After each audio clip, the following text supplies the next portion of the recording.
ഈശോമിശിഹായ്ക്കും സ്തുതിയായിരിക്കട്ടെ. ഇന്ന് നമ്മൾ പ്രഭാഷകൻ്റെ പുസ്തകം 5-ാം അധ്യായം 1 മുതൽ 8 വരെയുള്ള വാക്യങ്ങളാണ് നമ്മൾ കേൾക്കാൻ പോകുന്നത്.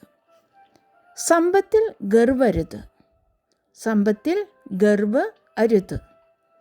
സമ്പത്തിൽ ആശ്രയിക്കരുത്, എനിക്ക് മതിയാവോളമുണ്ടെന്ന് മേനി പറയുകയും അരുത്. നമുക്ക് ചിലപ്പോഴൊക്കെ അങ്ങനെ തോന്നും മനസ്സിൽ, അത് മറ്റുള്ളവരോട് പറയാനും പാടില്ല. സ്വന്തം കഴിവിൽ ആശ്രയിച്ച് ഹൃദയാഭിലാഷങ്ങൾക്കൊത്ത് ജീവിക്കരുത്. ആരുണ്ട് എന്നെ നിയന്ത്രിക്കാൻ എന്നും പറയരുത്. കർത്താവ് നിന്നെ ശിക്ഷിക്കും, തീർച്ച. പാപം ചെയ്തിട്ട് എനിക്ക് എന്ത് സംഭവിച്ചു എന്നും പറയരുത്. കദ്രകോപം സാവധാനമേ വരൂ. ക്ഷമിക്കുമെന്നോർത്ത് വീണ്ടും വീണ്ടും പാപം ചെയ്യരുത്. അവിടുത്തെ കാരുണ്യം നിസ്സീമമാണ്. അവിടുന്ന് എൻ്റെ എണ്ണമറ്റ പാപങ്ങൾ ക്ഷമിക്കും എന്നും പറയരുത്. കാരുണ്യത്തോടൊപ്പം ക്രോധവും കർത്താവിലുണ്ട്. അവിടുത്തെ ക്രോധം പാപികളുടെ മേൽ പതിക്കും.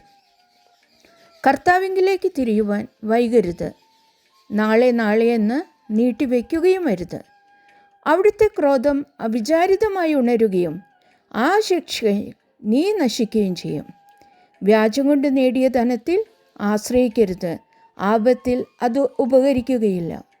വ്യാജം കൊണ്ട് നേടിയ ധനം എല്ലാവർക്കും മനസ്സിലാവും. പറഞ്ഞു കഴിഞ്ഞാൽ അത് നമ്മൾ പല സഹായങ്ങളും മറ്റുള്ളവർക്ക് പല സഹായങ്ങളും കാര്യങ്ങളും ചെയ്തു കഴിഞ്ഞാൽ ആപത്തിൽ അത് നമുക്ക് ഉപകരിക്കുകയില്ല. കാരണം കർത്താവ് സ്വർഗത്തിൽ നിന്ന് ഇതെല്ലാം നോക്കി കാണുന്നുണ്ട്. ഭൂമിയിൽ നമ്മൾ പിറുപിറുത്താൽ പോലും കർത്താവ് കേൾക്കുന്നുണ്ട്. അപ്പോൾ അതുകൊണ്ട് നമ്മൾ എല്ലാ കാര്യങ്ങളും വിശുദ്ധിയോടുകൂടി വേണം കർത്താവിൻ്റെ സന്നിധിയിൽ ചെയ്യുവാനായിട്ട്. നമ്മുടെ വാക്കിൽ പറഞ്ഞാൽ ട്രാൻസ്പെറൻ്റായി. ആമേൻ.